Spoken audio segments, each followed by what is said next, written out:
Sarah's unplanned journey. At 21, Sarah was full of dreams, but had never considered life beyond her studies.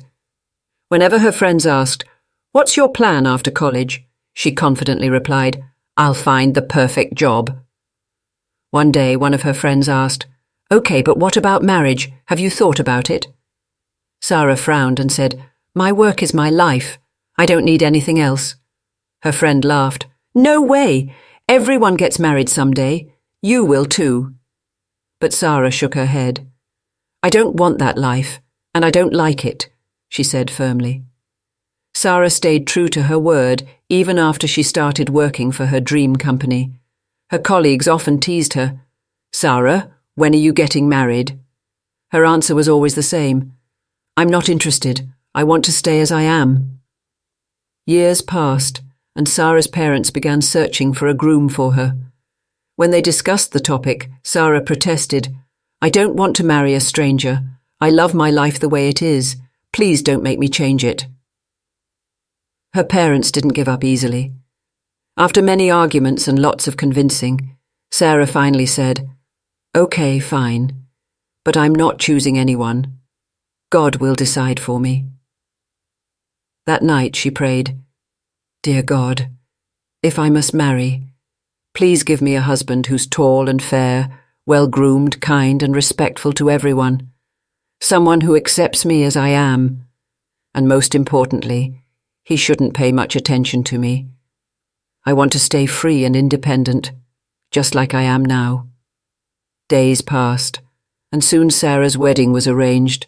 She didn't ask her parents much about the groom, trusting that God had heard her prayer.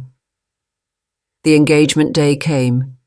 Sarah sat nervously, waiting for her fiancé to talk to her. But to her surprise, he didn't say a single word to her. She thought, maybe he's shy. That's okay. On the wedding day, everything seemed perfect, until one unexpected moment broke the flow. Her husband didn't talk to her at all, not even a simple hello. Sarah smiled politely during the ceremonies but thought, "What's happening here? Is this even a real wedding? Am I invisible?" Adjusting to a new life. After the wedding, Sarah moved to her husband's house. On the first day, he said to her, "No one here asks any questions, so you are free here." Sarah smiled, feeling a small sense of relief. Slowly, she began adjusting to the new environment and his family. But even though her husband was kind, he didn't pay much attention to her. He rarely spoke to her, and there were no outings or friendly conversations.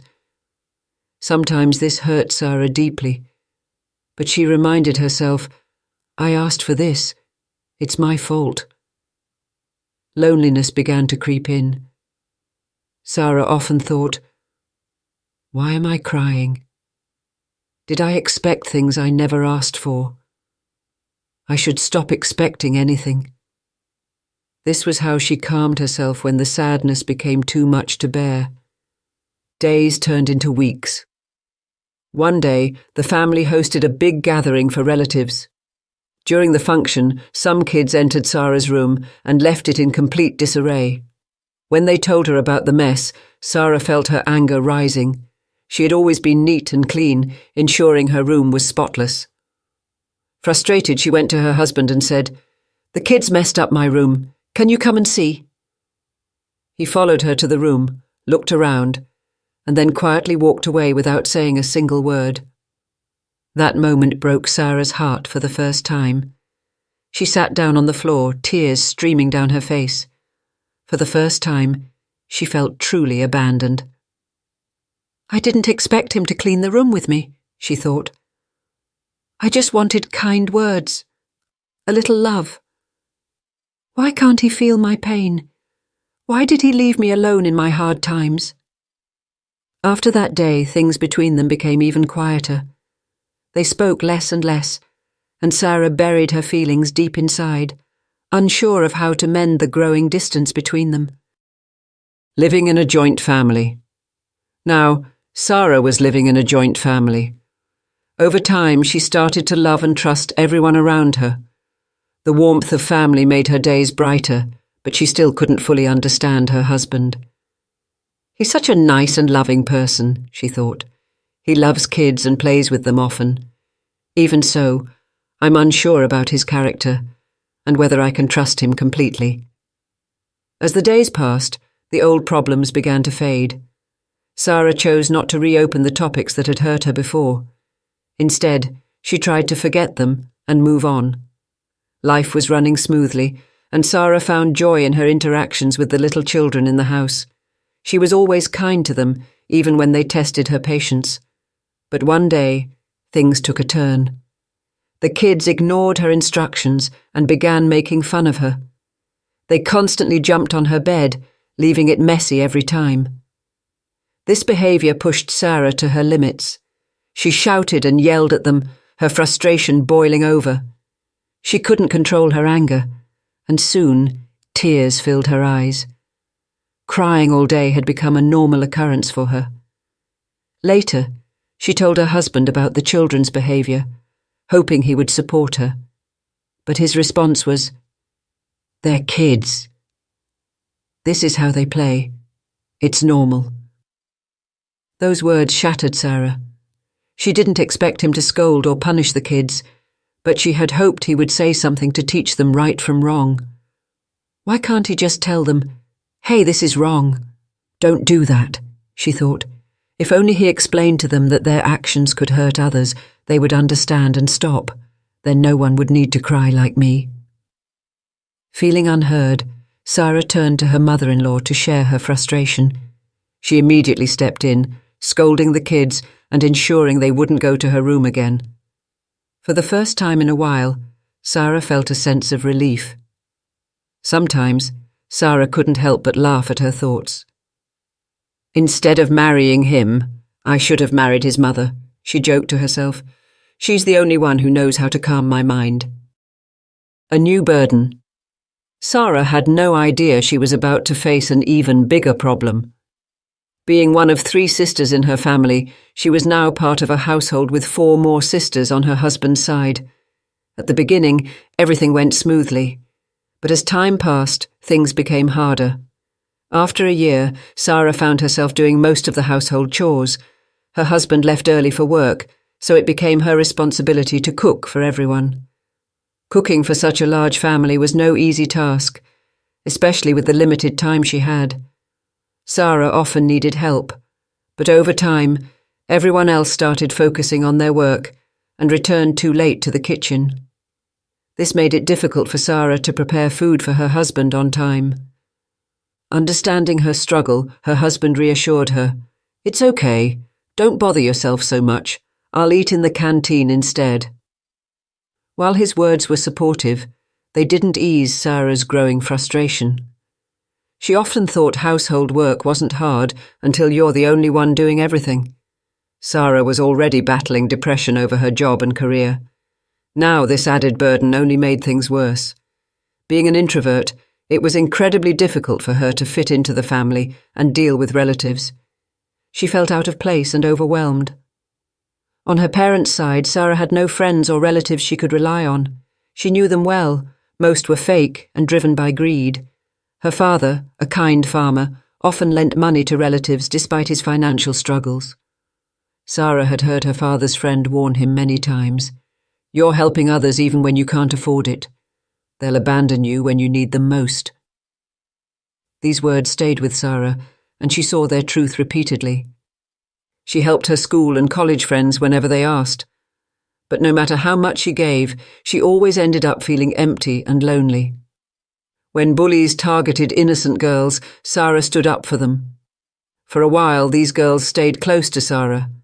But once they found their groups, they drifted away, joining others in mocking those they once feared. Sara watched all of this patiently, keeping her pain to herself.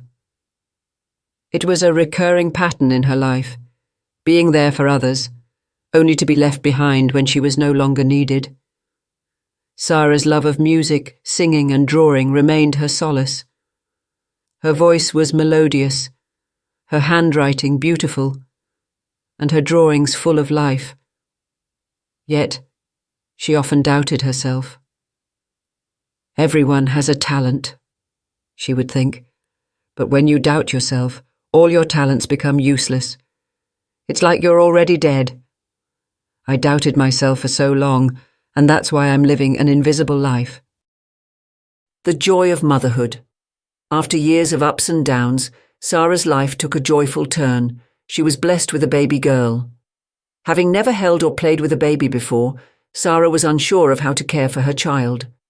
But under her mother's guidance, she slowly learned how to handle her little one.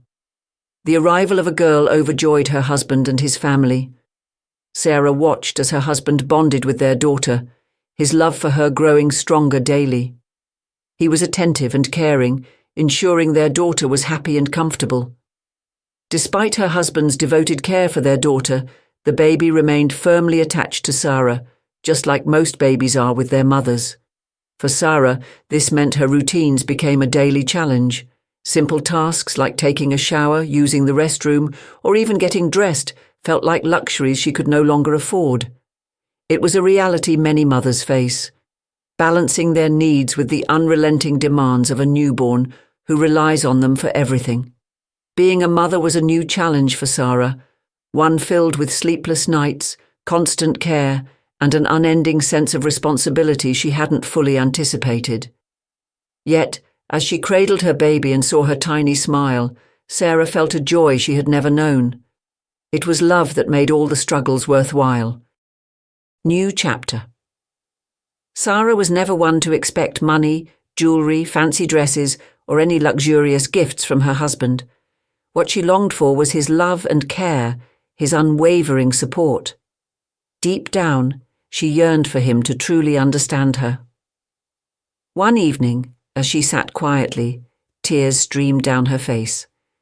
She cried silently, not wanting to disturb the peaceful home she had built with him. She often observed how deeply he cared for their baby, a devotion she admired and appreciated, but in the corners of her heart, she wished for the same care to extend to her as well. Sarah had left behind her family, her old life, and all her familiar comforts to be with him. She believed it was his duty, not just as a husband but also as a partner, to show her the same tenderness he showed their child. Every woman deserves such care, she thought. A wife is like a husband's first child, Sarah often mused, and a husband is the first child of every wife. When both realize this, there's no room for ego fights or misunderstandings. But her life, she realized, didn't unfold the way she dreamed. Sarah had once thought her husband was perfect. He never used harsh words, never raised his hand at her. He gave her freedom, complete freedom, to live her life the way she wanted. Yet something was missing. He's kind and gentle, Sarah thought. But why can't he talk to me? Why are there no simple conversations, no laughter, no outings, no friendly chats? She struggled with the loneliness that often crept into her heart. Whenever she felt down, he would ask, "Are you angry?" "No," she would reply. "I'm not angry, but I'm depressed. I want someone to talk to me. I need someone to listen to my stories." And that's how Sarah cried, alone, quietly, with words left unspoken. Over time, she came to accept her reality. Her life was exactly what she had once prayed for. There were no surprises, no deviations. One day, as she sat cradling her baby in her arms, a wave of realization washed over her. She whispered, "Maybe life doesn't turn out the way you plan, but it always has a way of giving you what you need." A gentle smile crossed her face as she looked at her child, a symbol of love and hope. At that moment, she felt ready to embrace the next chapter of her journey, whatever it might bring. With her heart full of gratitude and resilience, Sarah understood that life's beauty often lies in its imperfections. And in that acceptance, she found her strength.